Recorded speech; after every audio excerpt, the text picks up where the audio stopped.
Do you miss the old school, making a record and promoting it in the sense of having it, people going, waiting out, side in line for it, and it's so different now where you just go boop and you Well, just that download. was, I think that boop is not always the best way. I mean, Yeah. people used to have relationships with artists, uh, you loved a certain artist. I imagine you're old enough to know that, but there was a time when people actually uh, would do what you said. Yeah.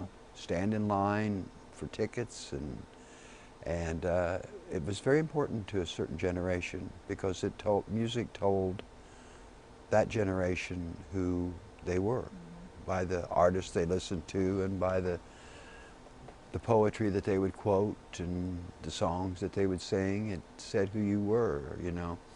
Now, not so much. It's like, boop, I want that one song, and pretty soon you'll be able to go, I guess you already can go, boop, I want that part of that movie. I don't really want the whole movie. I just want the sexy part. Bonk, there it is. Uh-huh. Steal that part. You have legions of fans that come and see you, um, but how do you feel like you get new fans, or I don't you concern, don't care? I Yeah. don't concern myself Yeah. with that. Uh, been doing this 40 some years. I figure that people show up, they won't. When they quit showing up, that's when I'm done. Well, they're still showing up. You're going on, a huge tour. Right. Are you looking forward to that? Yeah, Yeah. the Okay. first half of it will be great. Second half, not so much. You'll be like, what was I thinking? Yeah.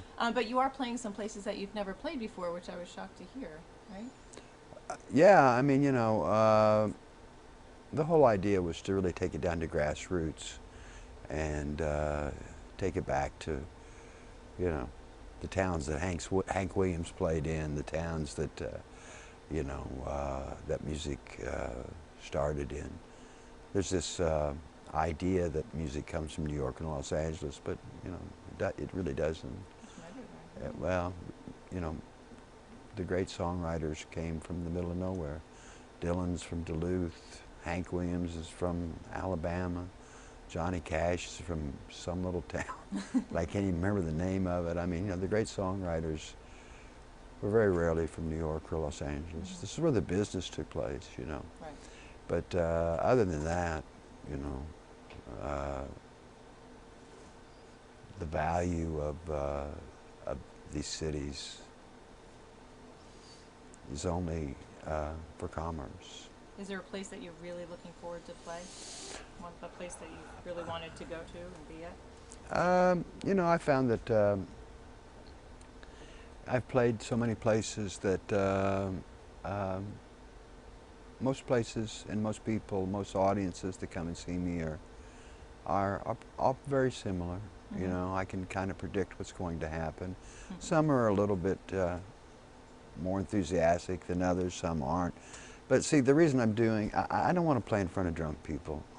I just don't like it.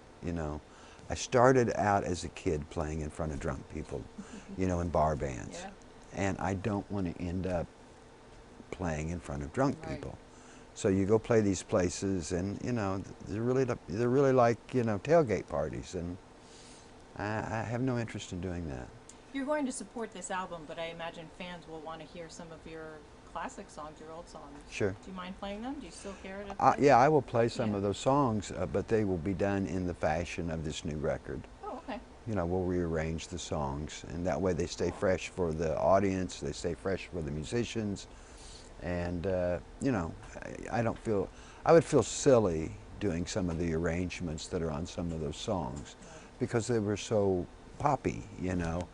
Does that even feel like you? Like, do you look back or listen back and think like, oh my gosh, that was me, and that's, Well, there's some because as an songs, artist, you evolve. yeah, and I think that, when you play songs differently, I think that differently is the key word. They come across differently. If I picked up a guitar and played Jack and Diane acoustically, you'd go, wow, I didn't really understand what the story was. Even though it is, probably not the best song I ever wrote, but You don't nevertheless, think? Huh. no, What was your best song you ever wrote? I'm still trying to write it. Really? I'm still trying to write it, sure. Okay. When will you know? I don't think I'll ever know. Okay. You'll never know. Yeah, because we'd be like, oh, that's it. See, now we're having a conversation that from Key Largo. You know that movie? Mm-hmm. With where Humphrey Bogart says to Johnny Rocco, he goes, yeah, Johnny Rocco knows what he wants, and he goes, yeah, and Johnny Rocco goes, which was played by Edward G. Robinson. He goes, yeah, I want everything. He goes, well, and I want it all. And he goes, well, how do you know when you're going to get enough? He goes, I haven't yet. So that's the whole. That's you. That's everybody.